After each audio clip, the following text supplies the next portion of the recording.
Hello guys, അപ്പോൾ ഐഷ്യൻ ക്രിയേഷൻസിൻ്റെ പുതുപുത്തൻ വീഡിയോയിലോട്ടേക്ക് സ്വാഗതം. അപ്പോൾ ഞങ്ങൾ ഇന്ന് പോകുന്നത് നമ്മ ബംഗളൂരു അക്വേറിയം കാണാനാണ്. അപ്പോൾ നിങ്ങളും വെയിറ്റിംഗ് അല്ലേ?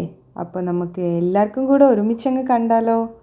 അപ്പോൾ നമ്മൾ ബാംഗ്ലൂർ ട്രിപ്പിൽ ഈ നമ്മ ബംഗളൂരു അക്വേറിയം നമ്മൾ കാണാൻ പോയിട്ടോ. അതും കൂടെ നമ്മൾ കവർ ചെയ്തിട്ടുണ്ടായിരുന്നു.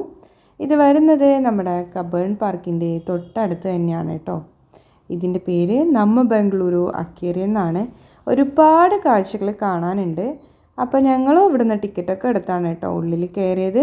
ഇവിടെ കിഡ്സിനും വേറെ റേറ്റാണ്, പിന്നെ അഡൽസിനും റേറ്റാണ്. 2 to 11 വരെയുള്ള കിഡ്സിന് അവിടെ ടിക്കറ്റ് ഉണ്ട് കേട്ടോ. 2 മുതൽ സ്റ്റാർട്ടാവുന്നുണ്ട്. പിന്നെ അഡൽസിനും പിന്നെ വീക്കെൻഡ് ആകുമ്പോൾ ഇച്ചിരിയും കൂടെ കൂടും, അല്ലാതെ നോർമൽ ഡേയ്സിൽ ഒരു ഇച്ചിരി കുറവായിരിക്കും കേട്ടോ.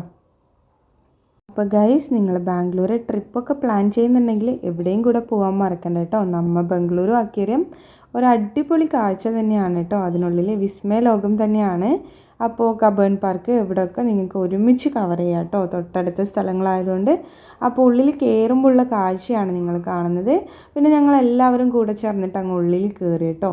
പിന്നെ അയവൂട്ട മീനിനെയൊക്കെ കണ്ട സന്തോഷത്തിലാണ്. അവന് നല്ല ഇഷ്ടമാണ് കേട്ടോ മീനുകളെയൊക്കെ. അപ്പോൾ ഒരുപാട് വെറൈറ്റി മീനുകളുണ്ടായിരുന്നു. പിന്നെ നല്ല ലൈറ്റ്സും കാര്യങ്ങളും പിന്നെ ഡെക്കറേഷൻസും ഒക്കെ കൊടുത്തിട്ട് നല്ല അടിപൊളിയായിട്ട് സെറ്റ് ചെയ്തിട്ടുണ്ടായിരുന്നു കേട്ടോ അക്വേറിയം. പിന്നെ ഇവിടെ ഇപ്പോൾ എന്തൊക്കെയോ മാറ്റങ്ങൾ വരുത്തിയെന്ന് തോന്നുന്നു. ഞാൻ പണ്ട് പോയപ്പോഴും പോയിട്ടുണ്ടായിരുന്നു. അപ്പോൾ ആ ഒരു സമയത്ത് ഇങ്ങനെ ആയിരുന്നില്ല കേട്ടോ. ഇപ്പോൾ ഒരുപാട് നല്ല മാറ്റങ്ങൾ വരുത്തിയിട്ടുണ്ട് കണ്ടപ്പോൾ. അപ്പോൾ ഓരോരോ അക്വേറിയത്തിലായിട്ട് പലതരം ഡിഫറെൻറ്റ് ടൈപ്സ് ഓഫ് മീൻസൊക്കെ ഉണ്ടായിരുന്നു. അപ്പോൾ അതൊക്കെ കണ്ടതിൻ്റെ സന്തോഷത്തിലാണ് നമ്മുടെ ഐവൂട്ടൻ. പിന്നെ മീനുകളൊക്കെ ഇഷ്ടപ്പെടുന്നവരാണെങ്കിൽ തീർച്ചയായിട്ടും എന്തായാലും ഇവിടെ പോകണം കേട്ടോ കാണാൻ വേണ്ടിയിട്ട്. എന്തായാലും നല്ല അടിപൊളി നല്ലൊരു കാഴ്ചയാണ് കേട്ടോ. ഇതിനുള്ളിൽ കയറിക്കഴിഞ്ഞാൽ നമ്മൾ ഏതോ ഒരു ലോകത്ത് എത്തിയൊരു ഫീലായിരുന്നു. അപ്പോൾ നമ്മുടെ ഐഷ്യൻ ക്രിയേഷൻ ചാനലിൻ്റെ ഈ വീഡിയോ പുതുതായിട്ട് കാണുന്നവരുണ്ടെങ്കിൽ നമ്മുടെ ചാനലും കൂടെ ഒന്ന് സബ്സ്ക്രൈബ് ചെയ്ത് സപ്പോർട്ട് ചെയ്യണം കേട്ടോ. പിന്നെ നമ്മുടെ ഒട്ടുമിക്ക സബ്സ്ക്രൈബേഴ്സും വീഡിയോ കാണുന്നുണ്ടാവും. അപ്പോൾ എല്ലാവരും ഇഷ്ടപ്പെട്ടെങ്കിൽ എൻ്റെ വീഡിയോസിന് ലൈക്ക് ചെയ്യുക, ഷെയർ ചെയ്യുക, പിന്നെ നിങ്ങളുടെ അഭിപ്രായങ്ങൾ കമൻസും കൂടെ എഴുതുക കേട്ടോ. പിന്നെ ഒരുപാട് തരത്തിലെ മീൻ ഉണ്ടായിരുന്നു. പിന്നെ കുട്ടി മീനൊക്കെ ഉണ്ടായിരുന്നു കേട്ടോ. നല്ല ഭംഗിയായിരുന്നു കാണാൻ വേണ്ടിയിട്ട്. എന്ത് രസമാണെന്നറിയോ അതൊക്കെ ഇങ്ങനെ ഓടിക്കളിക്കുന്ന കാണാൻ വേണ്ടിയിട്ട്. നല്ല അടിപൊളിയായിരുന്നു. പിന്നെ ആമയുണ്ടായിരുന്നു, കുഞ്ഞു ആമക്കുട്ടികളൊക്കെ ഉണ്ടായിരുന്നു. പിന്നെ ഒരുപാട് തരത്തിൽ മീനുകൾ തന്നെയാണ് കേട്ടോ പറയാൻ വേണ്ടിയിട്ട് ഒരുപാടുള്ളത്. അപ്പോൾ എൻ്റെ വീഡിയോ ഞാൻ അധികം ലേഖടിപ്പിക്കുന്നില്ല. അപ്പോൾ വീഡിയോ സ്കിപ്പ് ചെയ്യാതെ മുഴുവനായിട്ടും കാണാൻ ശ്രമിക്കുക. അപ്പോൾ നമുക്ക് കാഴ്ചകളിലോട്ടേക്ക് പോകാം.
അപ്പോൾ നിങ്ങൾക്കൊക്കെ ഇഷ്ടമായോ ഈ വീഡിയോസൊക്കെ? നമ്മ ബംഗളൂരു അക്വേറിയത്തിൻ്റെ വീഡിയോസൊക്കെ ഇഷ്ടമായോ? മീനുകളെ നോക്കി എന്ത് സുന്ദരക്കുട്ടന്മാരാണല്ലേ, അല്ലേ സുന്ദരക്കുട്ടികളാണല്ലേ, എന്ത് രസമാണ് കാണാൻ വേണ്ടിയിട്ട്. നോക്കിയേ, പിന്നെ ഇത് നോക്കി അടിപൊളിയായിട്ടുണ്ടായിരുന്നു അല്ലേ. ഇതെനിക്ക് ഭയങ്കര ഇഷ്ടമായി കേട്ടോ. നല്ല ഭംഗിയുണ്ടല്ലേ അത് കാണാൻ വേണ്ടിയിട്ട്. എനിക്ക് ഒത്തിരി ഇഷ്ടമായി കേട്ടോ അത്. പിന്നെ ഇതൊക്കെ എന്തൊരു രസമല്ലേ കാണാൻ വേണ്ടിയിട്ട്. ഇപ്പോൾ വീഡിയോയിൽ തന്നെ നിങ്ങൾക്ക് കാണുമ്പോൾ നല്ല ഭംഗി തോന്നുന്നുണ്ടാവും, പക്ഷെ അത് നമ്മൾ ഡയറക്റ്റ് അവിടെ നേരിൽ പോയി കാണുമ്പോൾ അതിൻ്റെ എഫക്റ്റ് ഒന്ന് വേറെ തന്നെയാണ് കേട്ടോ. അപ്പോൾ എല്ലാവർക്കും എൻ്റെ ഈ ഒരു വീഡിയോ ഇഷ്ടമാവുമെന്ന് ഞാൻ വിചാരിക്കുന്നു. പിന്നെ ബാംഗ്ലൂരിൽ പോയപ്പോൾ എടുത്തോ വേറെയും കുറേ വീഡിയോസ് ഞാൻ അപ്ലോഡ് ചെയ്തിട്ടുണ്ട്. അപ്പോൾ കാണാത്തവരുണ്ടെങ്കിൽ പോയിട്ട് കാണണം കേട്ടോ. ഇതൊക്കെ നല്ല കളർഫുള്ളായ മീനാണ് കേട്ടോ. വാലിന് വേറെ കളറ്, തലേൻ്റെ സൈഡിൽ വേറെ കളറൊക്കെ ആയിട്ട് നല്ല ഭംഗിയായിരുന്നു എല്ലാം കാണാൻ വേണ്ടിയിട്ട്. പിന്നെ പവിഴപ്പുച്ച് അങ്ങനെയൊക്കെ ഉള്ള കുറേ സംഭവങ്ങളും ഉണ്ടായിരുന്നു കേട്ടോ കാണാൻ വേണ്ടിയിട്ട്. ഇതൊക്കെ നല്ല രസമുണ്ടല്ലേ കാണാൻ വേണ്ടിയിട്ട്. അപ്പോൾ എല്ലാവർക്കും ഈ ഒരു വീഡിയോ നന്നായിട്ട് ഇഷ്ടമാവുമെന്ന് ഞാൻ വിചാരിക്കുന്നു. മീനുകളെ സ്നേഹിക്കുന്നതൊക്കെ ഒത്തിരി പേരുണ്ടാവുമല്ലോ, അപ്പോൾ അവർക്കൊക്കെ ഒത്തിരി ഇഷ്ടപ്പെടുന്നു വിചാരിക്കുന്നു. പിന്നെ നമ്മൾ അവിടെ നിന്ന് ഒരു 2-3 ഫോട്ടോസൊക്കെ എടുത്തു കേട്ടോ അവിടെ നിന്നിട്ട്. അപ്പോൾ അതൊക്കെയാണ് ഇതിൽ ഇൻക്ലൂഡ് ചെയ്തിട്ടുള്ളത്. അപ്പോൾ ഇനിയും കുറേ വീഡിയോസ് വരുന്നതാണ്. അതുവരേക്കും ബൈ.